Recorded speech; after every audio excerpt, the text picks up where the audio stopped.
Hello, everyone. Good evening. Welcome back to another post-match review on the Evermore YouTube channel. What can I say? Newcastle United 4, Southampton 1. Wow, wow, wow, wow. That's a wow for each goal that we scored today. Unbelievable. Absolutely brilliant by the lads. We'll get stuck right into it in a minute. Just a quick half-an-hour show, really. We're live tonight. Jump in the comments, guys. Let us know what you guys think. And we've already got a couple in there from L Stapleton laughing your head off, which is absolutely brilliant. And Souness saying that Southampton give it to us. I've just cut him off actually to jump on here, so we'll get stuck into that in a minute. But just before we do, a little bit of housekeeping. If you haven't already, please click that like and subscribe button. We'd love you to come on board and join us. We're sitting on about 1986. Nearly done myself out of subscribers there. 1986. We're really close to 2,000. So if you haven't already, smash the button, help us get to 2,000. It'll be less than a year for us to get there, which is an unbelievable milestone. And we'll love you forever. So let's get stuck into the show then. So this is how the lads lined up today, going down to St Mary's. As you can see there, a couple of changes. Obviously, Joe Linton was missing the game through his yellow card that he picked up in the demolition of Aston Villa. And Jacob Murphy came in. Funnily enough, a lot of us thought that Maxi would come in. But I think that's obviously a clear indication that Maxi isn't quite up to full speed yet. So that's how we lined up. Obviously, that steady back five. It's the meanest defence in the Premier League, which I love hearing Sky say. It almost hurts them to say it. It's absolutely incredible. We had obviously Bruno, Sean Longstaff, and Joe Willock in midfield with Miggy, Callum Wilson, who apparently had a bit of a cold through the week, but obviously shook it off to start the game. And funnily enough, Carl Darlow was on the bench.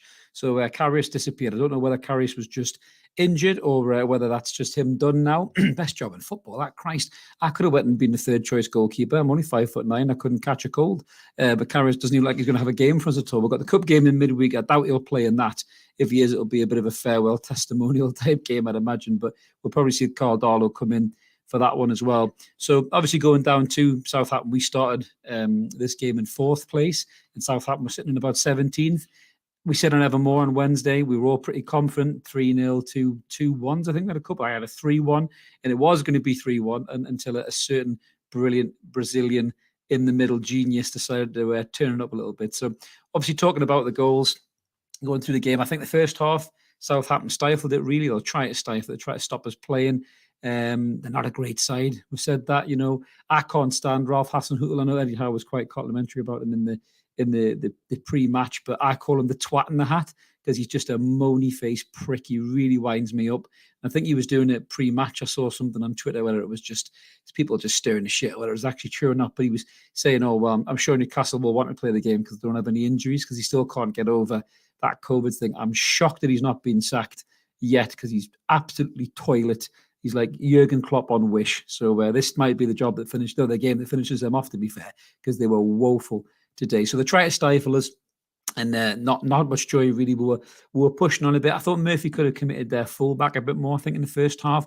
I know I'm a bit of a Murphy critic, but I think he didn't run at him enough. I mean, he's only a young boy, he's 18, but to be fair, he did go off injured in the first half, so maybe Murphy pressed him a little bit more off camera than I possibly saw on the TV, and most of us probably saw on the TV who weren't travelling down to the game. So the fullback come off. Maitland-Niles went to fullback. I thought they looked a bit better then when Maitland-Niles come back, but you know, around about 35 minutes in, we break. Foul on Callum Wilson, clear foul on Callum Wilson, but it doesn't matter because Miggy Almiron is just motoring through like the bloody road runner. Meep, he's just right through the middle. They can't get around him. And let us know what you guys think in the comments. I can't tell whether this is an accidental touch by Miggy or whether he actually means to do this. So Maitland-Niles comes across, and I don't think he's a bad player, to be fair. When we were linking him on loan, I thought he was all right. I would have had him as a squad player because he can play in multiple positions, but it almost looks a bit like he's just nicked it round Maitland-Niles, almost flicked it with his toe. Maitland-Niles comes in, kind of flies across, and then Miggy goes round him with that pace and just slots it home. Now, if he's meant to do that, that's absolutely phenomenal by Miggy Almiron, if he's meant to do that. I'm not sure if he has or not, but I'm sure he'll just smile his way through if he's asked about an interview. I haven't seen any post-match interviews yet. Obviously, I just jumped straight in here to talk about this for you guys. So if he's meant to do that, it's an unbelievable touch, a great finish. That's Miggy's 8th goal this season, 7 goals in 7 Premier League games, which is utterly phenomenal. I've got some other great goal scoring stats towards the end of it when we just finish up the goals. So we're 1-0 up, obviously cruising into half time. Really, I don't think Southampton really had anything really to offer. I think after we scored that first goal, we probably could have pushed on for another couple. Great bit of play. I think that Willock pulls out to the fullback. Great cross in for I think Sean Longstaff with a diving header. Sean had another good game as well today. We spoke about Sean on Wednesday night. I think he really goes under the radar a lot for the work he's putting in. I know a lot of the fans are now giving him his props. I think Sean Longstaff's been incredible this season. I really do. I think he's a brilliant, hard-working, energetic player that just gives stuff to the team that doesn't quite make the headlines in newspapers. Just won Man of the Match on Sky Sports from Alan Smith in the commentary, which I think was well deserved because he covered every blade of grass today, and it's really good to see Eddie Howe getting him back to kind of where he needs to be as a player, to offer something to this side, especially in games like this. So Jimmy's in the comments there. Absolutely, Jimmy. Fucking unbelievable, mate. Loving it. Me too, mate. Me too. Some brilliant goal scoring stats to go through the end. Oh, so excited about it. So yeah, as the game pushed on, went off at half time. Now, there was a worry at half time when Chris Wood come off the bench. And we were all a bit worried, and even Sky were a bit worried because the World Cup's just around the corner, and everybody who's anybody is obviously wanting Callum Wilson to the World Cup. And Wilson came off. Now, as soon as Wilson comes off, as Newcastle fans, we're all thinking the worst. Chris Wood come on again. We're probably thinking the worst as well. But to be fair, just before the hour mark, another great bit of work for Mickey Almiron in the box. He's wriggling, he's finding space. Chris Wood turns and curls it beautifully into the bottom corner to make it 2-0. I was absolutely shocked. I had to blink a couple of times to make sure I was looking at the same player. Cracking finish by Chris Wood, really was. And we're 2-0 up. And Southampton just fall like a deck of cards, really. Shortly after that, Joe Willock. I mean, what a ball. This is by Kieran Trippier, by the way. If anyone hasn't seen this pass and this goal yet from Willock, it was on Twitter, just search it. So Kieran Trippier from right back just hits a defence splitting pass. It reminded me of what Cabar used to be like when he played for us, and he used to hit them defence splitting passes to Cisse or Ben Arthur or something like that. He hits this defence splitting pass right through the middle of Southampton that just cannot deal with it at all. Willock kind of toe pokes it in the bottom. It's a brilliant finish, to be honest with you. Jamie Redknapp even called it Romario-esque, and it was very, of an inventive finish, but it was pissing down with rain, enough slickness on the grass just to roll it, and he just flicks it with his toe round the keeper in the bottom corner, and you could just see how buzzing Joe Willock was. That's exactly what Joe Willock needed. Lee said that in the comments. Well, actually, I think it was on Evermore a week or so ago. He said Willock just needs a goal. He's got that goal now, Lee. So let's hope he kicks on and he really pushes on and adds goals to the game, because as a player overall, Joe Willock is phenomenal. His engine, his work rate, his pace, his determination. If he gets the goals back in, we've got a hell of a player on our hands. And never mind Wilson, Willock for England if he keeps playing that well, because he's that good of a midfielder. Yeah, Mark was saying that Wilson's off because he was feeling chesty. Geordie's going mental. Love that, mate. Love that. But yeah, I did see him on the bench. He was kind of holding his chest a bit. He was talking to Carl Darlow or something like that, I think it was. Tommy's saying there, Wood actually looking like a striker. I thought he was really good. When he come on, Tommy, to be fair, he looked hungry for it. He was in good shape. Yeah, Al Stapleton's agreeing with Mark as well.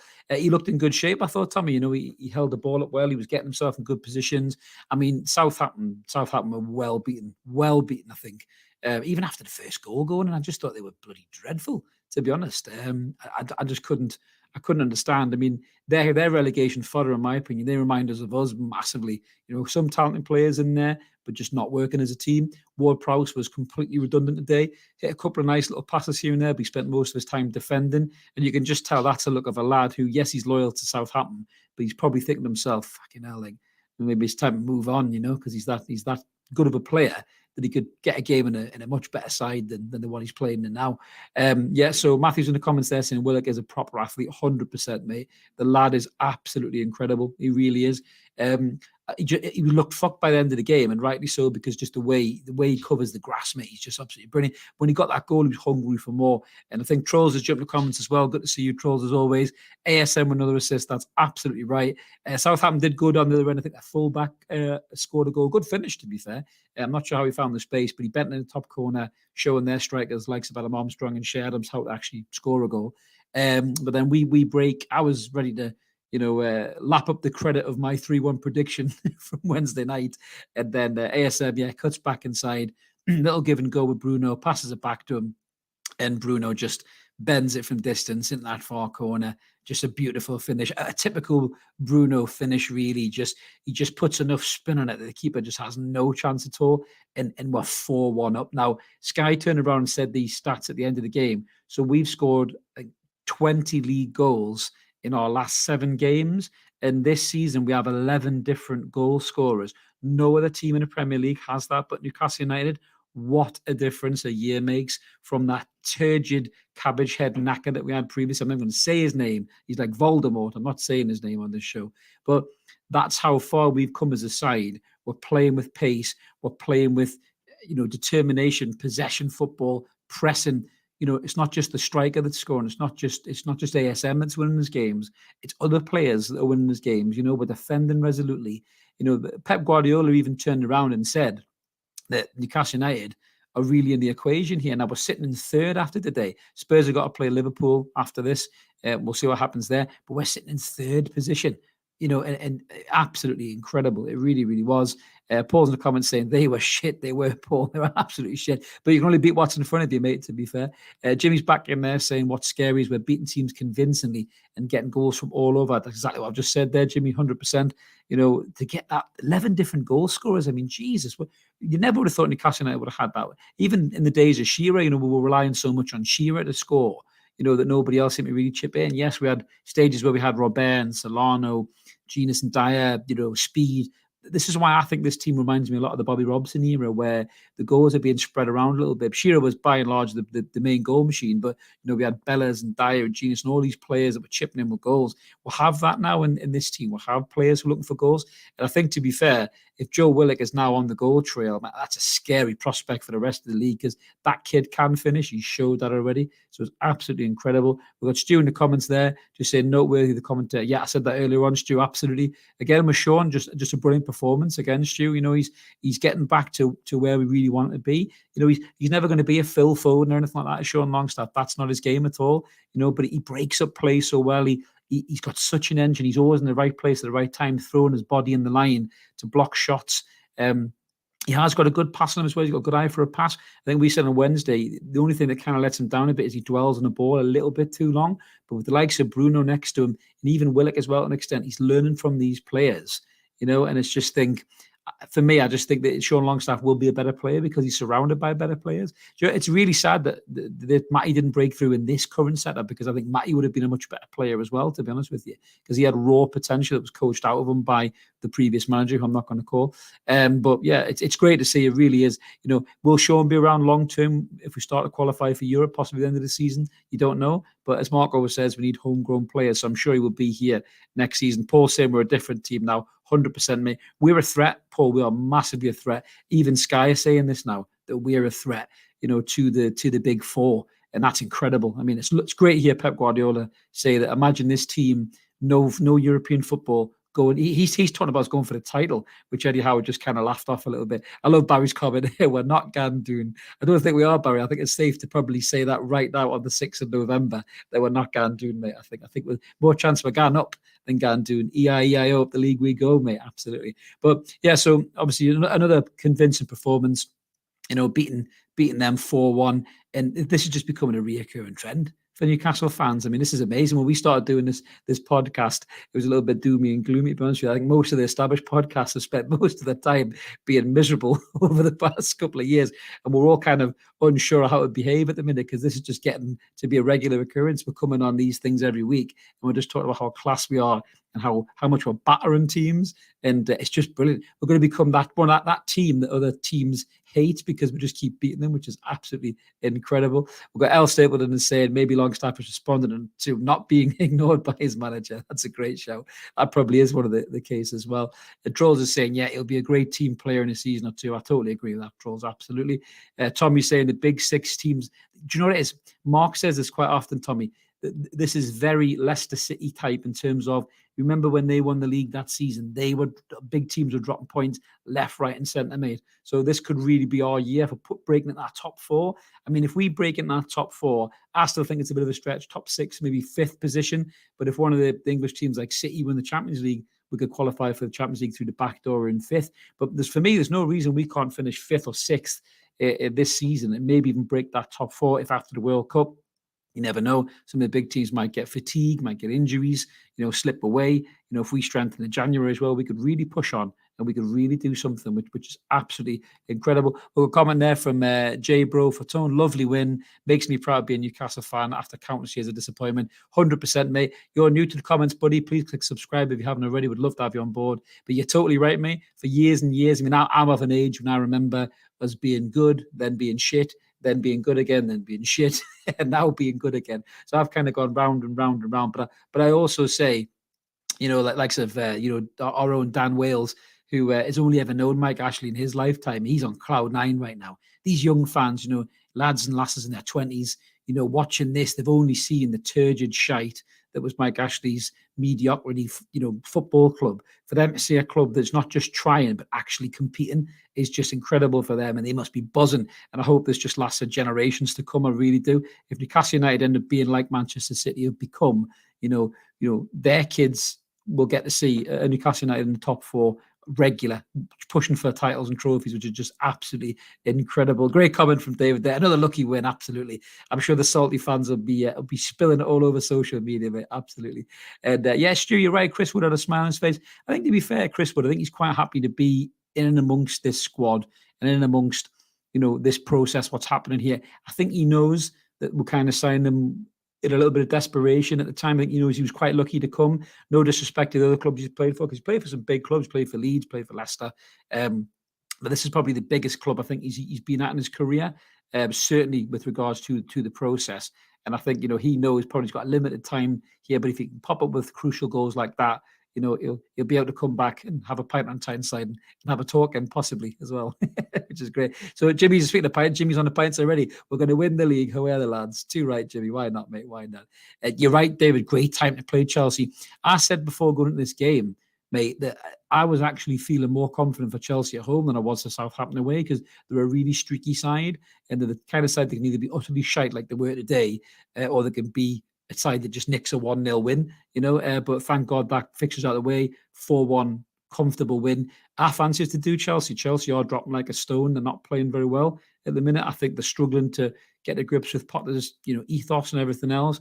And I think coming to St James's Park right now, even if you're a class team, look what we did to City. City are the best team in this league by a country mile, and we'll race ahead of City. I'd fancy us to do anybody at St James's Park with the atmosphere, with the way the lads are playing. They're an extra 10 foot taller. Chester are ready to go. Maxie's back in the picture. Wilson's hopefully going to be fit and firing as well. If we get through midweek to the to the next round of the cup as well, we'll want to leave for the World Cup on a high, and then you bring back Isak after the World Cup. You maybe bring a couple of players in January. We are a serious threat to these people, and we can hang with these teams. Not just hang with them, we can actually beat them as well. So I'm looking forward to Chelsea. Bring them on. Let's fucking do them. Mark saying a huge sign of what's going on, that every player that comes in doesn't miss a step. They're instantly on the same level. 100%, Mark. I think what it is, it's just having a good manager and having an ethos and having a DNA as a club. For years, we said Newcastle United didn't have an identity. Going through these mediocre managers. Yeah, Pardew had a little bit of a spell. It was good, but generally it was just mediocre managers. They didn't know what they were doing. They were changing the lineups left, right, and centre. They were changing the players, changing the personnel, changing the coaching staff. Nothing seemed to land. What Eddie Howe has done is he's come in and he's locked in what he wants to do, and every single player has bought in to what he wants to do, whether they're a fantastic, enigmatic player like ASM, or they're a hard-working, grafting player like Sean Longstaff. Every single one of these players knows what to do. Even Jacob Murphy comes in and he doesn't look like he's out of place. He's a limited player, but he doesn't look like he's out of place. So you take Joe Litton out of that side, who's one of our best players, and then you put Jacob Murphy in and he doesn't look like he's out of step at all, as Mark says. So it's brilliant to see. A massive credit goes to Eddie Howe and the team. Williams in the comments, imagine we'd possibly go for Maddison in January and add him in this attack. I think we will, mate. I still think the Maddison deal was locked in for the summer, and I think that's going to be revisited. I think Maddison's covered himself very well at Leicester, obviously their little revival. That goal from Tielemans the other day, Jesus. Imagine him and Bruno in the same midfield, him and Tielemans, my God. But yeah, I think Maddison will come in. So for me, that'll be a hell of an addition to this squad as well. Just another brilliant player that can unlock defences.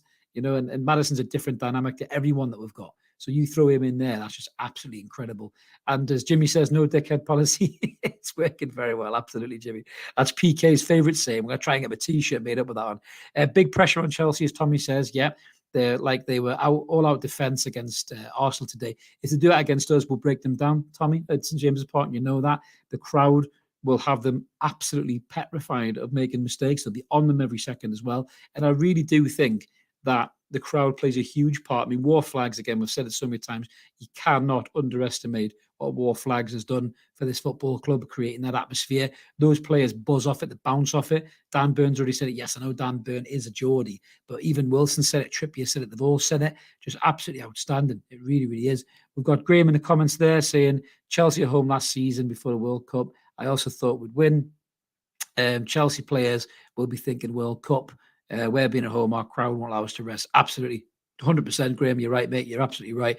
I don't think Chelsea will have the fight for it, mate. I really don't. I think we'll want to sign off with a massive bang for that crowd, that unbelievable crowd, the Geordies, the Toon Army. But just, they deserve what they're getting right now. We all deserve what we're getting right now, whether you go to St James's Park every week or whether you're in Singapore, you're in Canada, you're in blooming Sicily, wherever you are. As a Newcastle fan, you've suffered, you've been through the mill, and now you're watching a team that is playing for you every single week, is playing for you from minute 1 to minute 19. It doesn't matter who comes in, they're playing for you as a Newcastle fan. So let's just buzz off this. It's absolutely incredible. Jimmy saying he thinks he can see Maddison coming in. Absolutely. And Pool King saying Arsenal are also after Maddison. Yeah, that'll be an interesting one because Arsenal could be a real threat, I think, in the transfer window, coming up against us. We've got Nathan there saying that no Joe Linton today, still cruise to victory. You're totally right, mate. This team looks amazing. I mean, imagine that. Imagine we said that, no Joe Linton, and we'll batter somebody 4-1. Absolutely amazing, man. Fortress St James's, Gallagher, too, right, buddy? Fortress St James, indeed. And I love seeing it. I love feeling the vibe in the city when you go to the games. It's amazing, man. It's just a different thing altogether than it used to be. David said, just check Chelsea's 2 points in the last 12. They will be bricking it 100%. We've got Hoss saying, I may be wrong, but Maddison sticks of a dickhead. I think we've had this conversation before, Hoss, I think. There's a few good new names here, guys, so smash that button if you haven't. Please subscribe. I'd love to have you on board for more episodes going forward. But I think Maddison gets a bit of an unfair rub on that one, Hoss, because he looks like the kind of guy that would try and steal your missus in the club at like 1 a.m. when he's had 6 Jaeger bombs. But I think he's actually a decent lad, to be fair, from what I can see. He certainly come across really well in some of the interviews, I think, when Leicester have been in trouble this season. So I don't think Maddison's as bad as all that. I don't think he's as bad as Grealish. I think Grealish is a bit of a wank compared to Maddison. I just think Grealish has better PR possibly than Maddison does. We've got Pool King there also saying, I watched Arsenal watch along today and they kept talking about Maddison. Well, they can talk about him as much as they want, mate. They should talk about Bruno Guimaraes as well, didn't they? They didn't get him, Pool King. So Tiger Studio said, if we beat Chelsea, the pundits will take us seriously. I think they already are, mate. I think they already are. We're already on everybody's lips now. I love seeing Shearer on Match of the Day with a big grin on his face. It's absolutely brilliant. he's just loving it, sitting back and watching people have to take us seriously now, because for years I've just laughed at us. And Mark's just bashed in the comments there. Definitely, if you're new, guys, please subscribe. I'd love you to help get us to 2,000. It'd be absolutely brilliant. And Graham's back in the comments saying there, Palace Cup is the most important. Hope Eddie plays the strongest team as Palace. Are no pushovers. I like Palace. I like what Vieira's done there, mate. I really, really do. I think they've got some good players. Zaha's banging form at the minute. They'll want to win a cup as well. Of course, we want to win a cup. I just think that it will rotate a little bit. I think Shelby might get in from the start. I think possibly if Wilson's feeling his chest, maybe we'll rest him for Chelsea. Maybe Wood will start. And he's got a goal today, so his confidence will be high. Elliot Anderson might get a game as well. But as Mark said there before, mate, whoever you bring in doesn't really matter because they're just going to slip in perfectly to the side. And I still fancy us to beat Palace, even if we have a bit of squad rotation. Gallagher Brown saying with a few players, other fans that stink of dickhead. Wilson Fraser, wind opposing fans, a different kettle when Maddison is our dickhead. 100%, mate. I think when Maddison is your own dickhead, you absolutely love him. I think people probably call ASM a dickhead, but we love him because he's ours. And Jimmy saying, I'd rather Maddison escorted my wife home in gigs, to be fair. Oh, Jimmy with the one-liners yet again, mate. You never cease to let us down, mate, as Gallagher Brown says there as well. We've also got Joe Soap. Is that Joe Soap? Only saw a part of the match. Did Wilson go off injured? No, mate. I think he had a chesty cough or something. He's had a cold all week, apparently. So obviously we just took him off as a bit of a precaution. I think Eddie probably fancied us to win that game comfortably anyway. I think Southampton had already showed they were struggling. They didn't have much to offer. So we took Wilson off. So he was on the sideline. He was talking to Darlow, I think, and he was tapping his chest and he pulled like his snoot or his scarf up over his nose or mouth or something like that. Possibly just chewing on a Jakemans that are the goat of sweets when you need to clear your throat or your chest. Unfortunately, they put the bloody prices up. Jakemans are 99p now, and you only get about a third of the capacity in the bag. That's inflation for you right there, guys. Sorry, I'm going off on a tangent there. I do love me Jakemans. If they want to sponsor the channel, jump in the comments, Jakemans, and we'll happily have you on. But yeah, so going back to the team, and obviously just the result again, it's just fantastic to see. It really is. There's so many people are saying now, you just get excited, don't you, going into Newcastle games now? You don't feel that fear anymore. You feel that excitement. This is what other teams feel where their teams are competing and they've actually got a chance of doing something rather than just surviving in the league. So it's just absolutely brilliant to see as a Newcastle fan. I think we're all bouncing off, we're all buzzing off of it. Fuzzy Hack is saying 18 goals scored, 3 conceded in the last 5 games. It's going rather well. Absolutely, Fuzzy Hacks. I couldn't say that any better, mate. Love a bit of that. Sticking it to the salty fans as well. But I'd love it because all you hear as well is that Newcastle have bought success by all these salty fans, right? You hear it all the time. There was a stat that came up, I think, the other week where we've only net spending 216 million. Aston Villa have spent more than us. I know they did well today, but Aston Villa have spent more money than Newcastle United have. That goes under the radar. I think Everton have spent more money than Newcastle United have. Eddie Howe is improved the players that he already had that weren't even his players. Now, to be fair to Sky, normally they don't. And he must have been killing Souness to listen to them talking so well about us and him having to do the same thing. Apart from when they wheeled out the old Matt Letitia from the vault thing. Fucking every time that bloody game he scored them 2 worldies. Jesus Christ. But no, so he has improved the players and they had to talk about it. They had to talk about the way he's improved Joe Litton, the way he's improved Miggy, who again was sensational. Again today, absolutely brilliant. So we've got covered here from Failstate. So I've started an inflation rant here. Star bars have gone up from 10p from 60 to 70. That's disgusting, isn't it? Bloody inflation, mate. We're going to have a whole podcast about that. We've got Matthew Quinney's a new name as well. Good to see you, mate. Chelsea can't name a consistent 11. We will batter them.